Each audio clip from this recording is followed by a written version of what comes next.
আমরা দুজন একটি গায়ে থাকি, সেই আমাদের একটি মাত্র সুখ। তাদের গাছে গায়ে যে দোয়েল পাখি, তাহার গানে আমার নাচে বুক। তাহার দুটি পালন করা ভেড়া চড়ে বেড়ায় মোদের বটমূলে। যদি ভাঙি আমার ক্ষেতের বেড়া, কোলের পরে নি তাহারে তুলে। আমাদের এই গ্রামের নামটি খঞ্জনা, আমাদের এই নদীর নামটি অঞ্জনা। আমার নাম তো জানি বাইরে পাঁচজনা, আমাদের সেই তাহার নামটি রঞ্জনা।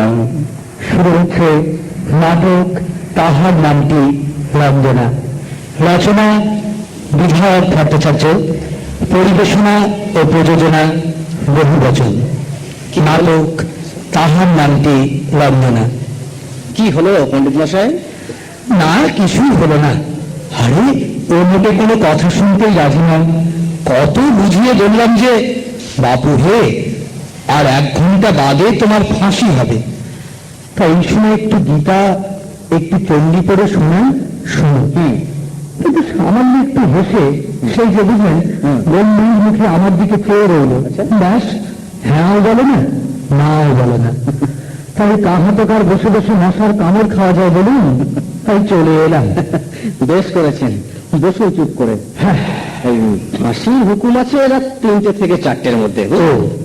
তা এখনো তো অনেক সময় বাকি। হ্যাঁ হ্যাঁ, বসুন, একটু গল্প করা যাক। হ্যাঁ মহাদেব। জি স্যার। তুমি এখন যেতে পারো। আর শোনো, কাছাকাছি থেকো, বুঝলে? আচ্ছা স্যার। সিগারেট চলবে নাকি একটা পণ্ডিত মশাই? সিগারেট? হ্যাঁ হ্যাঁ, তো দিন খাই। আসুন আসুন। এইরকম আশ্চর্য আসামি আমি জীবনে দেখিনি। আমিও না, সত্যি আশ্চর্য।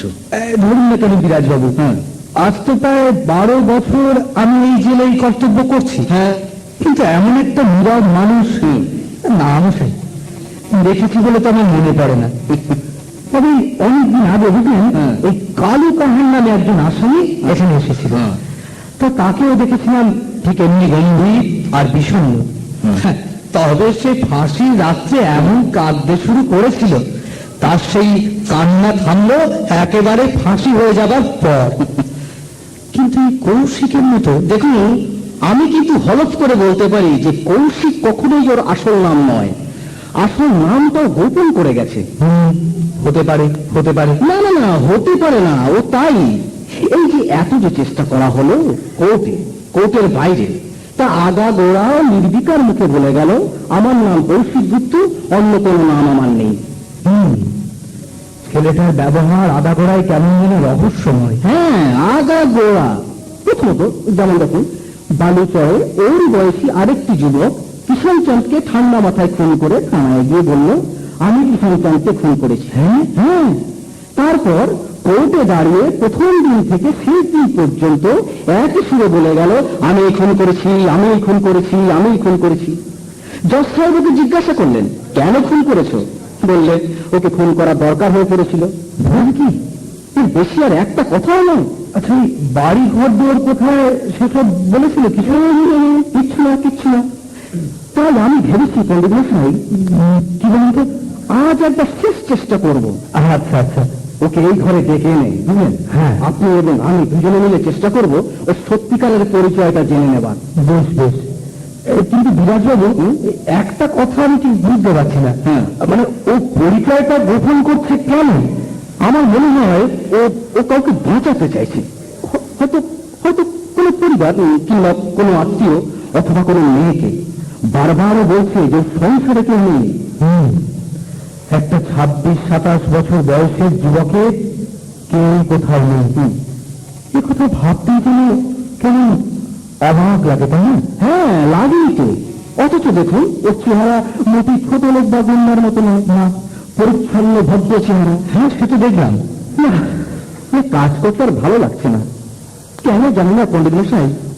আজ প্রায় ধরুন 6-7 মাস কৌশিক এখানে আছে। হ্যাঁ, প্রায় প্রতিদিন এর সঙ্গে দেখা হয়েছে, কথাও বলেছি, কিন্তু প্রত্যেক দিন ঠিক একটা কথাই মনে হয়েছে যে কিষান চাঁদকে খুন করার পেছনে এমন কিছু ঘটনা বা কাহিনী জড়িয়ে আছে যেটা বিচারক জানতে পারলে হয়তো আর ফাঁসি হিটিংটা হতো না। তাই কোর্টে দাঁড়িয়ে আত্মপক্ষ তো সমর্থন করলেই না, উপরন্তু ক্রমাগত বলে গেল আমিই খুন করেছি কিষানকে। বিচার করে যে দণ্ড দেওয়ার হয় দিন। ছেলেটা কিন্তু হতভাগ্য বিরাজবাবু। মা বাপের নেই ঠিকই, থাকলে এমন হতো না।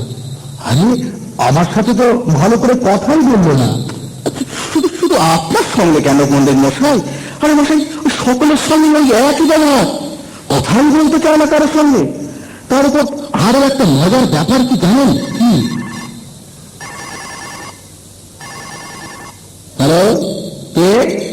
হ্যাঁ, আমি বিরাজ কথা বলছি। আপনি sir? Good evening sir, good evening. আমি স্যার আপনার গলার আওয়াজটাই বুঝতে পারিনি। আগে কৌশিক গুপ্ত? হ্যাঁ স্যার, সব ঠিক আছে। আগে হ্যাঁ, ওই 3টে থেকে 4টের মধ্যেই ফাঁসি হয়ে যাবে। হ্যাঁ, ফাঁসির ব্যবস্থা টেস্ট করা? আগে হ্যাঁ স্যার, সব টেস্ট করে রেখেছি স্যার। হ্যাঁ স্যার, সব ঠিক আছে। আগে হ্যাঁ, না স্যার, কোনো কেলেঙ্কারি হবে না। ডক্টর মিত্র? হ্যাঁ, উনি ওই 2:15 সময় আসবেন বলেছেন। আগে হ্যাঁ স্যার, আগে হ্যাঁ। আমি তো জানি স্যার আপনি কত ভাবেন এ নিয়ে। Thank you sir, good night sir. আগে না স্যার, গুড মর্নিং স্যার। বিলেতি মতে আমাদের সূর্যোদয় পর্যন্ত নাইট। না স্যার, কিচ্ছু ভাববেন না স্যার, সব ঠিক হয়ে যাবে। কি ব্যাপার, এত রাত্রে? জেল সুপার খবর নিচ্ছিলেন ফাঁসির দড়িটড়িগুলো টেস্ট করা হয়েছে কিনা। ও, আর এই দেখুন, এই আর এক বিপদ। কলকাতার একজন প্রকাশক কৌশিকের জীবন কাহিনী লেখার জন্য অনুরোধ জানায়। তা ও তো শুনে তৎক্ষণাৎই রাজি হয়ে যায়।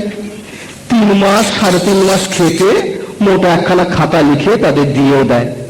এখন সেই প্রকাশক কপিরাইট বাবদ 2000 টাকা পাঠিয়ে দিয়েছে। 2000? হ্যাঁ, তা সে 2 মাস প্রায় মাসখানেক হলো। তাই মাসখানেক ধরে টাকা ভরা খামটা সিলমোহর করা অবস্থায় আমার কাছেই পড়ে আছে। রোজ লোকে বলছি যে বাবা, এটা আর কি ব্যবস্থা হবে বলে দাও, আমি তো আর কাছে রাখতে পারবো না টাকা। বলে ঠিক সময় বলবো, আর একটু ভাবি, আর দেখি আবার শেষ চেষ্টা করে। কবে আর বলবে? হ্যাঁ, বটেই তো। দেখুন পণ্ডিত মশাই, অন্য কিছুই নয়, আমার শুধু একটি কথাই বারবার মনে হচ্ছে, যদি ওর সংসারে কেউ হতে থেকে না থাকে তাহলে তো ধরুন আপদ চুকিয়ে গেল। কিন্তু যদি কেউ থাকে, আমার মনে হয় কেউ আছে, তাহলে তারা তো সারা জীবন ওরা কোনো খোঁজই পাবে না। আহা, তা কেন? এই বিচার আরম্ভের পর ওর ছবি টবি তো কাগজে বেরিয়েছিল। হ্যাঁ, তাহলে যারা চিনবার তারা চিনতে পারবে না কেন? সেগুলো বালু পণ্ডিত মশাই, শ্রীমান কৌশিক বলে তিনি 16 বছর বয়সে বাড়ি থেকে পালিয়ে আসেন, আর জানি তাছাড়া বাড়িতেও নাকি কেউ নেই। এবার বুঝতে পারছেন, এই 10 বছরে নিশ্চয়ই ওর চেহারার এমন পরিবর্তন হয়েছে যাতে নিজের লোকজন আর চিনতে পারছেন না। কথায় কথায় অনেক সময় নষ্ট হয়ে গেছে। আর না, এই কি আছো? কৌশিককে ঘরে নিয়ে এসো। এই ঘরে স্যার? হ্যাঁ, ওই ঘরে। এই ঘরে? হ্যাঁ, সামান্য একটু দেহাইনি হচ্ছে এই ঘরে আনতে, তবু হোক, আইন আমাকে নিশ্চয়ই ক্ষমা করবে যদি কৌশিকের আসল নাম ধাম পরিচয়টা আমি জেনে নিতে পারি। জানি গোটা পশ্চিম বাংলা, এমনকি বাংলাদেশ থেকে হাজার হাজার চিঠি আসছে, সকলের ওই একই অনুরোধ, আসামি সম্বন্ধে আরো বিশদ কিছু দয়া করে প্রকাশ করবেন। কেন বুঝতে পারছেন না? যারা চিঠি লিখছে তাদের প্রত্যেকেরই কেউ না কেউ হারিয়েছেন, চলে গেছে কিংবা পালিয়েছে। আর তাছাড়া আমার উপর কনফিডেন্সিয়াল অর্ডার আছে, ওর পরিচয় জানবার জন্য আমি যে কোনো ব্যবস্থা গ্রহণ করতে পারি।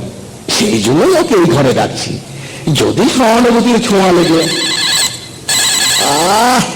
এই রাত 3টের সময় এই ঘরে টেলিফোন যদি ঝনঝন করে বাজে তাহলে কিরকম লাগে বলুন তো? হ্যালো, কে? স্যার, সে কি স্যার, এখনো আপনি ঘুমোতে যাননি? আগে তরুণী কি করবে স্যার? দেখা করবে কৌশিকের সঙ্গে? ও হ্যাঁ,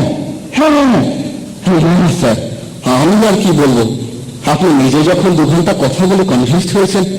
আগে আচ্ছা, আচ্ছা আচ্ছা, হ্যাঁ স্যার, সব ঠিক আছে। হ্যাঁ, আমি রেডি হয়ে একটু কাজ করছি স্যার। কাজ স্যার। মহাদেব, হ্যাঁ স্যার। শোনো, একটি মেয়ে আসছে, জেল সুপার পাঠাচ্ছেন। সে এলে তাকে ভালো করে সার্চ করলে ওই দরজায় তুমি চুপ করে এসে দাঁড়াবে। আচ্ছা স্যার। আর শোনো শোনো, যাচ্ছ কেন? আমি ইশারা করলে তাকে তুমি নিয়ে এসো, বুঝলে? ঠিক আছে স্যার। বুঝলেন? হ্যাঁ, শিলিগুড়ি থেকে একটি মেয়ে এসেছে। শিলিগুড়ি? হ্যাঁ, তার ধারণা কৌশিক তার 10 বছর আগে নির্দিষ্ট বড় ভাই। জেল সুপার তার সঙ্গে 2 ঘন্টা কথাও বলেছেন। তিনি মনে করেন মেয়েটি জেনুইন। তা তো দেরি করে এলো কেন? কৌশিকের কেস তো বাবা প্রায় 6-7 মাসের উপর চলছে। সেইটি তো জানতে হবে। তবে আমার মনে হয় কি জানেন, ওরা একটু দেরিতেই খবর পেয়েছে। যাই হোক, এবার যদি সত্যি এর ভুল হয়, তাহলে এবার আর বাঁচা ধরে চালাকি করা চলবে না। 10 বছর পরে বোনকে দেখলে ওর চোখে মুখে যে ভাবটা ফুটে উঠবে, তাই দেখেই আমি। আরে এসো এসো কৌশিক, এসো এসো। আমাদের তুমি যেতে পারো। আসলে ওই পাশেই থেকে, বুঝলে? সিগারেট চলবে নাকি একটা কৌশিক? হ্যাঁ, সিগারেট নেই, খাই। আরে বসো বসো। বসবো? হ্যাঁ বসো। বলুন। না না, বলা বলির জন্য তোমাকে ডেকে পাঠায়নি। তবে তবে আর কি, দেখলাম যে ছোট্ট সেলের মধ্যে বাকি সময়টুকু কাটিয়ে কি লাভ, তার চাইতে বরং এই ঘরটাও বড়, আর তাছাড়া আবহাওয়াও বেশ আছে। এসো না, এখানে বসে একটু গল্প করা যাক। ধন্যবাদ, অনেক ধন্যবাদ। আশ্চর্য, জানো বাবা কৌশিক, ধরো আমি প্রায় 6-7 মাস তোমাকে দেখছি, তা এর মধ্যে আমার কিন্তু একদিনও মনে হয়নি যে তুমি খুনি। কিষণ চাঁদকে খুন করে তুমি জেলে এসেছো। আচ্ছা, কেন কি খুন করতে গেলে কৌশিক? কেন গেলাম? শোনো, সত্যি এই প্রশ্ন আমার মনে জেগেছে। তোমার মতো শিক্ষিত ছেলে। না না না, আমি তো শিক্ষিত নই, লেখাপড়াই জানি না, আমি শেখবার সুযোগই পাইনি। তা বেশ তা বেশ, কিন্তু কিষণকে কেন খুন করতে গেলে বলো? কেন? খুন করবার দরকার ছিল বলে। হ্যাঁ, ওর বেঁচে থাকার কোনো অধিকারই ছিল না, তাই আমি নিজেই নিয়েছিলাম ওর বিচারের ভার। মানে ব্যাপারটা বিচার করে তবে ওকে আমি মৃত্যুদণ্ড দিয়েছি। ব্যাপারটা ঠিক বুঝতে পারছি বুঝতে পারছি, আপনারা মনে মনে একবার ছটফট করছেন এই কাহিনীটা শুনবার জন্য। বেশ, বলছি, শুনুন, মন দিয়ে শুনবেন। যে কথা আমি বিচারককে বলিনি, আজ আমি বলছি সেই কথা। জানেন, আমি একটা মেয়েকে ভালোবাসতাম। আচ্ছা। কিষণ ছিল আমার পরম বন্ধু। তা কিষণকে বলে গিয়েছিলেন যে তুমি ওকে দেখাশোনা করো। আমি কয়েকদিনের জন্য বাইরে গিয়েছিলাম, ফিরে এসে দেখলাম যে কিষণ মেয়েটিকে বিয়ে করেছে। মেয়েটিকে জিজ্ঞাসা করতেই সে কাঁদতে কাঁদতে বললে যে কিষণ তাকে অজ্ঞান করে, তার সর্বনাশ করে তারপর তাকে বিয়ে করেছে। অথচ কিষণ জানতো যে সে আমার বাপ দত্তা, আর মেয়েটির তো বাপ মা কেউ ছিল না। আমি তাকে কলকাতার পথ থেকে কুড়িয়ে নিয়ে এসেছিলাম। তা বন্ধুর সঙ্গে বেইমানি করবার শাস্তি তখন আমিও কিষণকে দিয়েছিলাম। কিন্তু তখন আমি ভাবতে পারিনি যে আমি বিচার করে দণ্ড দিলে আইন বলে একটা ব্যাপার আছে, সেও তখন আবার আমার বিচার করবে এবং তারও ফল এই মৃত্যুদণ্ড। কিন্তু একটা কথা ভেবে আমার ভারী ভালো লাগছে যে ওই স্বর্গের চূড়ান্ত বিচার সভায় যখন আমার ডাক পড়বে, তখন কিষণকেও থাকতে হবে সেখানে। কিন্তু আমি বেশ জানি যে সেখানেও সে আমার দিকে মুখ তুলে চাইতে পারবে না। সে কি হবে? তবে যে তুমি তখন আমাকে বলছিলে যে স্বর্গ নরক এসব নাকি তুমি কিছু মানো না। একটু দাঁড়াও, একটু বাচ্চাটা কানফিউজ চুপ করা নেই। একটু আগে আমি জানি, কিন্তু সেখানেও সে আমার দিকে মুখ তুলে চাইতে পারবে না। সে কি? এই তবে যে তুমি তখন আমাকে বলছিলে যে স্বর্গ নরক এইসব নাকি তুমি কিছু মানো না।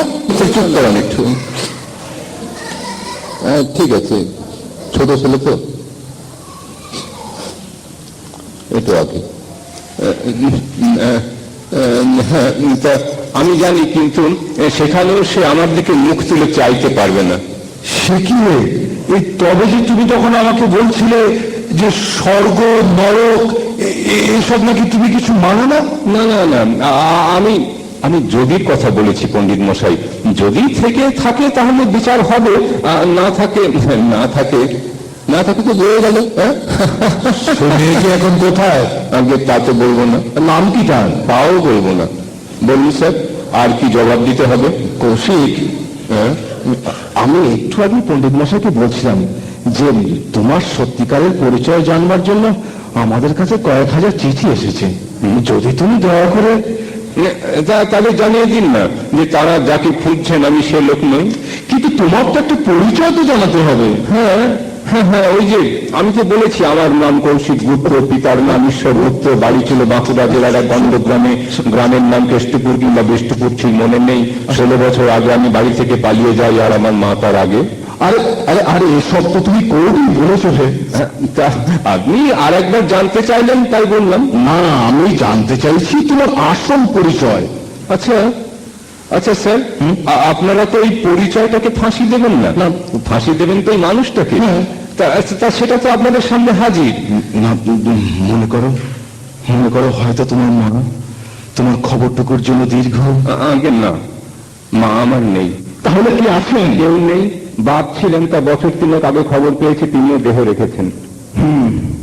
সে যাক, এখন তোমার টাকাগুলোর কি ব্যবস্থা হবে বলো তো? বলবো। আর কখন বলবে? হে, আর একটু বলো। স্যার স্যার, ওই যে দরজাটা দিয়ে উঠোনে বেরিয়ে ওই ফাঁসি কাঠটা দেখা যাচ্ছে চাঁদের আলো, তা ওর দিকেই তো আমার মহাপ্রস্থান। হ্যাঁ, তা সেই মহাপ্রস্থানের পথে আমি আপনাকে নিশ্চয়ই বলে যাবো স্যার। ও মহাদেব, ওকে ভালো করে সার্চ করেছো? হ্যাঁ স্যার। আচ্ছা, তুমি এক কাজ করো, তুমি পাশের ঘরে অপেক্ষা করো, বুঝলে? আমি ডাকলে এসে। এই শোনো কৌশিক, জেল সুপার একটি মেয়েকে পাঠিয়েছেন তোমার সঙ্গে দেখা করার জন্য। হ্যাঁ, মেয়েটি দাবি করছে সে তোমার ছোট বোন। বোন? বলেছি তো আমার কোনো বোন নেই। সে কথা বললে তো চলবে না। সে গভীর রাত্রে জেল সুপারের সঙ্গে দেখা করে যেভাবেই হোক তাকে কনভিন্স করে স্পেশাল পারমিশন পেয়েছে। কাজী এই সামান্য বাকি সময়টুকুর মধ্যে আমার শান্তি পাওয়ার আর কোনো প্রশ্নই উঠছে না। শান্তি পাওয়া যাবে ওই একেবারে। মেয়েটি কোথা থেকে এসেছে আন্দাজ করতে পারো? আগে যদি জানা থাকতো আন্দাজ কেন বলেই দিতে পারতাম স্যার। মেয়েটি এসেছে শিলিগুড়ি থেকে, তোমার বাড়ি যেখানে। ও, তা বাঁকুড়া জেলায় তো শিলিগুড়ি বলে কোনো গ্রাম নেই স্যার।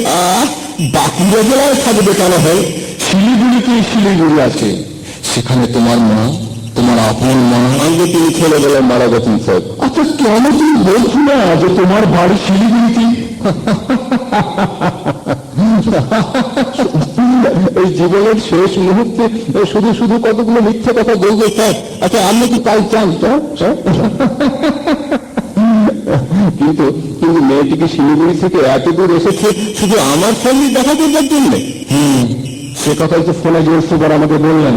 ইস, বেচারা 8 মাস আগে আমাকে একটা লোক এগিয়ে দিয়ে দেখেনি, আর আজ এত দামি জিনিস হয়ে গেছে যে আমাকে দেখবার জন্য সেই 400 মাইল দূর থেকে ছুটে আসছে লোকজন। বাবা কৌশিক, মানবতার কাছে হলো তোমার ঋণ। দেখো, মেয়েটির সঙ্গে দেখা করতে তোমার হয়তো 2 মিনিটও লাগবে না, কিন্তু যদি দেখা না করো তাহলে এই যে এতটা পথ একটা যুবতী নিয়ে আশা নিরাশার উৎকণ্ঠা দোলায় দুলতে দুলতে ছুটে এসেছে। হ্যাঁ, সে তা তো বটে। আচ্ছা স্যার, কোথায় বলবো কথা তার সঙ্গে? এখানে? হ্যাঁ, একা? না না স্যার, আমি কথা দিচ্ছি যে আপনারা এতটুকু ভাববেন না আমাকে নিয়ে। আপনাদের ভাববার কোনো কারণ নেই। মেয়েটি সম্পর্কে আমার বিন্দুমাত্র কৌতূহল নেই। হয়তো কোনো ভুল ঠিকানা পাওয়া কোনো অহম্য গরিব মেয়ে, কিংবা আপনারা হয়তো অন্য কথা ভাবছেন, তাই না? আপনারা হয়তো ভাবছেন যে পকেটের মধ্যে ছোট্ট একটা রিভলভার কিংবা 1 পুরিয়া পটাশিয়াম সাইনাইড নিয়ে এসেছে বুঝি। কিন্তু আপনি নিশ্চিন্ত থাকতে পারেন স্যার, পৃথিবীর কোনো কিছুর বিনিময়ে, এমনকি একটি সুন্দরী তরুণীর মুখে হাসি ফুটিয়ে তোলবার জন্য আমি ওই মহামান্য ভারত সরকারকে দেখবেন ঠকাবো না। আমার মতো খুনির জন্য যে পুরস্কার ধার্য হয়েছে আমি তা হাসি মুখে গলা পেতেই নেব স্যার। বেশ বেশ, আমি তোমাকে মেয়েটির সঙ্গে এই ঘরে একলাই কথা বলতে দেবো। ধন্যবাদ স্যার। হ্যাঁ, এরকম ঘটনা জেলের মধ্যে এর আগে কখনো ঘটেনি, তবু তোমার আত্মসম্মানের উপর নির্ভর করে আমি দেব। বেশ বেশ। কিন্তু বিরাজবাবু, হ্যাঁ? মানে মানে বলছিলাম কি, এটা কি ঠিক কাজ হবে? পণ্ডিত মশাই মাফ করবেন, আপনার উপর শ্রদ্ধা রাখা কঠিন হয়ে পড়ছে ক্রমশ। আচ্ছা, আপনি কি মনে করেন যে আমি ফাঁসির আসামি বলে এতই ঘৃণ্য চরিত্রের যে ওই মেয়েটিকে একলা পেয়ে আমি এমন কিছু করব যাতে বিরাজবাবুর, আপনার, ওই মেয়েটির, আমার এবং জেল সুপারের মান, মর্যাদা, বিশ্বাস সব নষ্ট হয়ে যাবে? পণ্ডিত মশাই, মানুষকে যখন দেখবেন তখন তাকে ওই চুরি, ডাকাতি, খুন ইত্যাদি সাময়িক অপরাধগুলো দিয়ে বিচার না করে মানুষ যে মানুষ, ভগবানের অপূর্ব সৃষ্টি এই মানুষ, এই বলেই দেখবেন তাতে কোনোদিন ঠকবেন না। কি হে, তুমি এমন চমৎকার সব কথা বলছো, অথচ তুমি নাকি লেখাপড়া জানো না? এসব তো শোনা কথায় পাণ্ডিত্য পণ্ডিত মশাই। আপনি এখানে আমাকে নরশব্দের রূপ বলতে বলুন, দেখবেন একবারে কাজ হয়ে গেছে। যাকে আপনি এক কাজ করুন পণ্ডিত মশাই, কি আপনি ওই কৌশিককে নিয়ে পাশে মানে ডেপুটির ঘরে গিয়ে একটু বসুন। আচ্ছা আচ্ছা, আমি এর মধ্যে ওই মেয়েটির সঙ্গে একটু দেখা করিনি। ভালো কথা, ভালো কথা। এসো কৌশিক, এসো এসো, চলুন। মহাদেব, হ্যাঁ স্যার, মেয়েটিকে নিয়ে এসো। এসো এসো, বসো মা, বসো। জেল সুপারের সঙ্গে দেখা করেছো শুনলাম। আগে হ্যাঁ, অনেকক্ষণ ছিলাম তার কাছে। দেখো, তুমি আমার ছোট মেয়ের বয়সী, তোমাকে তুমি বলছি বলে রাগ করো না কিন্তু। না না, এ কি বলছেন? তুমি তো বলবেন আমাকে। কি নাম তোমার মা? আমার নাম রঞ্জনা মজুমদার। মজুমদার? হ্যাঁ তুমি কৌশিকের সঙ্গে দেখা করতে চাও না? হ্যাঁ, হ্যাঁ কেন? আমার কি আসতে খুব দেরি হয়ে গেছে? না, ঠিক আছে, আরো পরে হয়তো সত্যি দেরি হয়ে যেত। সময়টা হচ্ছে 3টে থেকে 4টে। এবার আমি তোমাকে দু একটি কথা জিজ্ঞেস করব মা। হ্যাঁ বলুন। না, ভয় পাওয়ার কিছু নেই। তোমার এই দেখা করার ব্যাপারটা আমি একটু সহজ করে দিতে চাই। বাড়ি কোথায় তোমাদের? আগে শিলিগুড়ি। প্রপার শিলিগুড়ি? না, খঞ্জনা গ্রামে। ও, বাবা মা? বাবা খুব ছেলেবেলাতেই মারা যান, আর মা আছেন। হ্যাঁ। বাড়িতে এখন শুধু মা আর আমি। তাহলে তোমার মা নিজে না এসে তোমাকে পাঠালেন কেন? কি করে আসবেন? মায়ের তো খুব অসুখ, তিনি বিছানায় পড়ে আছেন। আচ্ছা, কত ভাই বোন তোমরা? এক ভাই এক বোন। ও, আর সেই জন্যই আমরা ছেলেবেলায় দুজনকে খুব ভালোবাসতাম। কিন্তু কৌশিককে তো তোমার চাইতে অনেক বড় বলে মনে হয়। হ্যাঁ, আমার চাইতে 10 বছরের বড়। কৌশিক বাড়ি থেকে পালিয়ে এসেছিল বুঝি? আগে হ্যাঁ। কেন? গ্রামে থাকলে কিছু হবে না, শহরে গিয়ে ভালো কাজকর্ম শিখে টাকা রোজগার করে মাকে পাঠাবে, সেই জন্যে। আচ্ছা, শেষ দেখা কবে হয়েছিল তোমাদের সঙ্গে? হ্যাঁ, তা 8 বছর আগে। এতদিন? হ্যাঁ। তা এখন তোমার বয়স কত মা? 18। তা এতদিন পর দেখা হবে, তুমি তাকে চিনতে পারবে তো? দেখুন না, আমিও তো সেই কথাই ভাবছি। ভয় হচ্ছে হয়তো চিনতেই পারবো না। কিন্তু তা এতদিন কি করছিলে? আজ প্রায় 7 মাসের বিচার চলছে, কাগজে পত্রে ছবিও বেরিয়েছে। না, আমরা তো কিছুই খবর পাইনি।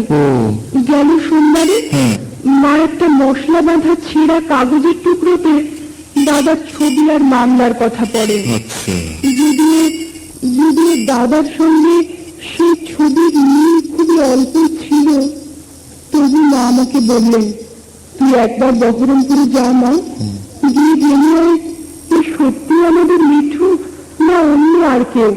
মিঠু? ওর ডাক নাম বুঝি মিঠু? হ্যাঁ, আর ভালো নাম অন্যবক্ষ। তবু মনে হয় তোমার মা এলেই যেন ভালো হতো। যদি ও তোমার ভাই হয় আর তুমি যদি ওকে চিনতে না পারো। না না, আমি চেষ্টা করব, খুব চেষ্টা করব। হ্যাঁ, চেষ্টা করো। কৌশিক যদি তোমার দাদা হয় তাহলে আমার মনে হচ্ছে ও তোমায় চেনা দেবে না। নিশ্চয়ই এমন কোন গুরুতর কারণ আছে যার জন্য। তা হোক, তবু ওর সঙ্গে আমি কথা বলবো, প্রশ্ন করব আমি। আমাদের আমাদের দুই ভাই বোনের ছেলেবেলার এমন কতগুলো ঘটনা আছে যা ও আর আমি ছাড়া কেউ জানে না। হ্যাঁ হ্যাঁ, সেই সব কথা জিজ্ঞাসা করে আমি ওর মুখের ভাব লক্ষ্য করব। হ্যাঁ হ্যাঁ, তাহলেই ধরা পড়বে। আর তাছাড়া দাদা রবীন্দ্রনাথ আবৃত্তি করতে দিন রাত। রবীন্দ্রনাথ এত ভালোবাসত যে গায়ের লোকে ওকে রবি পাগলা বলতো। রোজ রাত্রে আমাকে ঘুম পাড়াবার আগে দাদা আমাকে আবৃত্তি করে শোনাতো। সে কথা বলবো ওকে। তুমি বলছো কৌশিক রবীন্দ্রনাথ ভালোবাসে? হ্যাঁ। আর ও এমন ভান করছে যে একদম লেখাপড়াই জানে না। জীবনে রবীন্দ্রনাথের নামই শুনিনি। ঠিক আছে, তোমাকে একটা কথা বলি। বলুন। যদি কৌশিক তোমার ভাই হয় হ্যাঁ। তাহলে তুমি মিনিট 40 কথা বলতে পারো। আচ্ছা।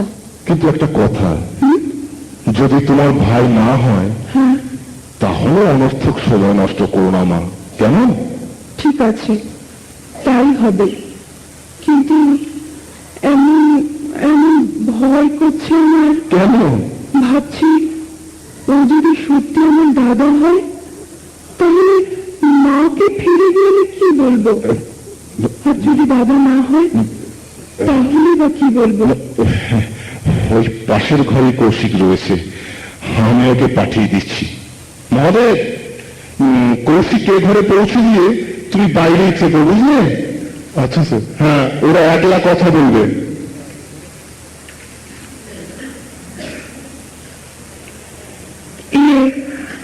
আচ্ছা, তুমি মানে আপনি, আমি ঠিক চিনতে পারছি না।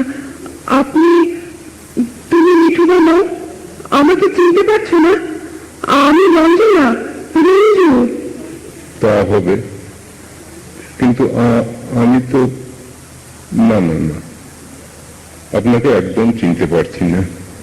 তোমার নাম কি? আমার নাম কৌশিক গুপ্ত। কৌশিক গুপ্ত? হ্যাঁ। আর তোমার বাড়ি কোথায়? বাড়ি? হ্যাঁ। বাড়ি বাঁকুড়া জেলায়। গাঁয়ের নাম হয় কেষ্টপুর, না হয় বিষ্টপুর, ভুলে গেছি। ভুলে গেছো? কেন ভুলে গেছো? কেন? ছেলেবেলায় পালিয়ে এসেছিলেন তো, তাই। তুমি মিথ্যে কথা বলছো না তো? তোমার গলাটা কিন্তু অনেকটা অনেকটা আমার মিঠুদার মতো। তোমার এই মুখময় দাড়ির জন্য আমি ঠিক চিনতে পারছি না। আমাকে ঠকিও না কিন্তু, সত্যি বলো না, তুমি কি আমার মিঠুদা নও? দেখো, মরবার ঠিক আগে শুধু শুধু মিথ্যে কথা বা বলবো কেন বলো? তোমার গলায় হঠাৎ কিরকম একটা টান আসে, আর আমার ঠিক মিঠুদার মতো লাগছে। আচ্ছা আচ্ছা, তুমি বই ভালোবাসো? বই? হ্যাঁ, বই, কবিতার বই, রবীন্দ্রনাথের বই। তুমি আবৃত্তি করতে পারো? আবৃত্তি কাকে বলে আমি তাই জানি না। ও, তাহলে কোন হাই স্কুলে তুমি পড়তে? অতদূর এগোতে পারিনি, পাঠশালা থেকে পালিয়েছিলাম তো। লেখাপড়া জানো না? লেখাপড়া জানো না তো বই লিখলে কি করে? বাংলাদেশে বই লেখার জন্য লেখাপড়া জানার দরকার হয় নাকি? হ্যাঁ, এই যেমন করে তোমার সঙ্গে আমি কথা বলছি ঠিক তেমনি করে লিখে ফেলেছি। আর তাছাড়া মিথ্যে কথা মিষ্টি করে লিখতে তো কোনো অসুবিধে হয় না। সবই মিথ্যে কথা লিখেছো তাহলে? সব মিথ্যে। তবে কেন লিখলে? বাহ, কি করব, ওই লোকে তো খুনির জীবনের মধ্যে খুব কি বলে জানো, খুব রোমাঞ্চ খোঁজে, তাই তো আমিও সেইটাই খুব বেশি বেশি করে লিখে দিয়েছি। ও আচ্ছা, আমি এত কথা জিজ্ঞাসা করছি বলে তুমি রাগ করছো না তো? না না না না, আমার সঙ্গে কথা বলে তুমি যদি সান্ত্বনা পাও তাতে কেন বাদ সাধবো? আরো কিছু জিজ্ঞাসা করার থাকলে করো। তুমি বইটা কিচ্ছু পারোনি? না। ও, কিন্তু তোমার সঙ্গে মিঠুদার কোনো আদর নেই এ কথা আমি বলবো না। আদর নিশ্চয় আছে, কিন্তু আমি ঠিক ধরতে পারছি না। তুমি, হ্যাঁ, তুমি মিঠুদার চেয়ে অনেকটা কালো, আর কিরকম যেন, কিরকম, কিরকম বিচ্ছিরি? না না, বিচ্ছিরি না, কিন্তু একটু অন্যরকম। মিঠুদার চোখ দুটো যেন কবির মতো ছিল, তেমনি মিষ্টি, তেমনি নরম। আর তোমার চোখ দুটো যেন কিরকম ছটফট করে আর জ্বলে। এই যে তোমার হাসিটা একেবারে অন্যরকম, দেখলে মনে হয় তুমি যেন সকলকে রেগে ব্যঙ্গ করছো। আর আমার মিঠুদার হাসি দেখলে মনে হতো তার যেন কোথাও কোনো সত্য নেই। এত আলাদা, তবু কোথায় যেন ভীষণ মিল।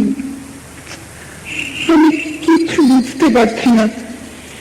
শোনো, হ্যাঁ মিঠু বুঝি তোমার বাবার ডাক নাম? হ্যাঁ। আচ্ছা, হ্যাঁ? রবীন্দ্রনাথের কোনো কবিতা তোমার মুখস্থ আছে? না। তাহলে আমি কয়েকটা লাইন বলি, দেখো তো তার পরের লাইনগুলো তোমার মনে পড়ে কিনা। হ্যাঁ হ্যাঁ, বলি। কৃষ্ণকুলি আমি তারেই বলি, কালো তারে বলে গাঁয়ের লোক। মেঘলা দিনে দেখেছিলেন মাঠে, কালো মেঘ কালো হরিণ চোখ। ঘোমটা মাথায় ছিল না তার মোটে, মুক্ত বেনি পিঠের পরে লোটে। বলো বলো, তার পরের লাইনটা বলো না, তোমার মনে পড়ছে না, বলো না। কালো, তা সে যতই কালো হোক, দেখেছি তার কালো হরিণ চোখ। বলো, এই কবিতা তুমি জানো না? তোমার ভালো লাগে না? না, এরকম সব কবিতা শুনলে আমার মনে হয় যেন বানিয়ে বানিয়ে ন্যাকা ন্যাকা কথা বলছে, ঢং করছে। ন্যাকা। ছি ছি ছি, তুমি এরকম কথা বললে? না না না না, তাহলে তুমি আমার মিঠুদা নাও, কিছুতেই নাও। আচ্ছা, আমি তাহলে যাই। শোনো, হ্যাঁ, শোনো, তুমি চলে যাও।